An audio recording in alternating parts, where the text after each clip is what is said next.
Hai sahabat Doknefs, Assalamualaikum warahmatullahi wabarakatuh. Nah, akhir-akhir ini kita itu dihebohkan dengan berita terjadinya gagal ginjal akut progresif nih pada anak-anak di Indonesia yang mengkonsumsi obat sirup. Gimana tuh ceritanya tuh? Kok bisa ya jadi gagal ginjal akut progresif setelah minum obat sirup? Nah, di sini saya akan jelasin ya, Mam, biar kita tidak bingung.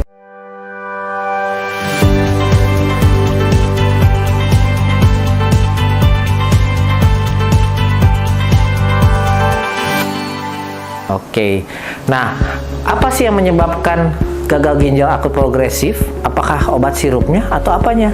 Nah, ternyata bukan obat sirupnya, tapi zat yang terkandung yang mencemari di dalam obat sirup tersebut. Nah, namanya etilen glikol. Ini susunan kimianya nih, ya. Ini terdiri dari, kalau bahasa kimianya itu C2H6O2.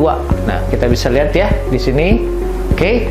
Nah, senyawa ini sebenarnya adalah zat yang digunakan sebagai bahan industri. Bahkan digunakan sebagai zat pencampur radiator di Amerika Serikat. Bayangkan coba, itu zat radiator buat mesin. Nah, ini dikonsumsi manusia. Nah, kita lihat ya, nanti apa yang bakal terjadi kalau anak-anak kita mengkonsumsi zat tersebut. Nah, ini zat etilen glikol ini ketika masuk ke dalam sirup, maka dia digunakan sebagai pelarut. Kenapa nih banyak dipakai pelarut? Karena dia itu memang sifatnya tidak ada rasanya, tidak berbau, namun memberikan rasa manis. Nah, ini dipakai oleh beberapa oknum yang tidak bertanggung jawab sebagai bahan pelarut yang harganya memang murah. Jadi bisa menurunkan ongkos produksi tanpa memikirkan masa depan anak-anak yang mengkonsumsinya. Nah, gejalanya pada tahap pertama, yaitu pada 24 jam pertama. Di sini gejalanya terjadi gejala neurologis dan sistem pencernaan.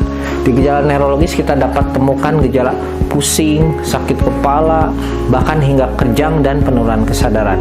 Kemudian untuk gejala pencernaan dapat terjadi muntah-muntah yang hebat, mencret-mencret hingga dehidrasi. Nah, setelah tahap pertama dapat terjadi gejala di tahap kedua, yaitu setelah 48 jam, yaitu gejala berupa gejala yang menyerang kardiologi atau jantung dan gejala paru-paru. Di sini mulai terjadi sesak napas akibat asidosis metabolik. Jadi darah si anak ini menjadi bersifat asam dan terbentuk kalsium oksalat yang dapat menumpuk pada organ-organ penting kita. Nah, kemudian pada tahap ketiga atau tahap akhir terjadilah gagal ginjal akut yang progresif. Di sini ciri khasnya adalah anak tidak buang air kecil dalam jangka waktu yang lama. Kalaupun buang air kecil sangat sedikit. Di sini anak mulai bengkak, kemudian anak makin sesak dan kesadaran makin menurun hingga bisa terjadi henti napas yang berakibat fatal. Nah, jadi sahabat Doknefs, harap berhati-hati memberikan obat sirup. Pastikan obat sirup kita bebas dari etilen glikol.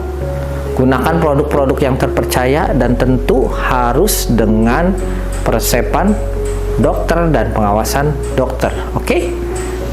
Salam sehat, sahabat Doknefs.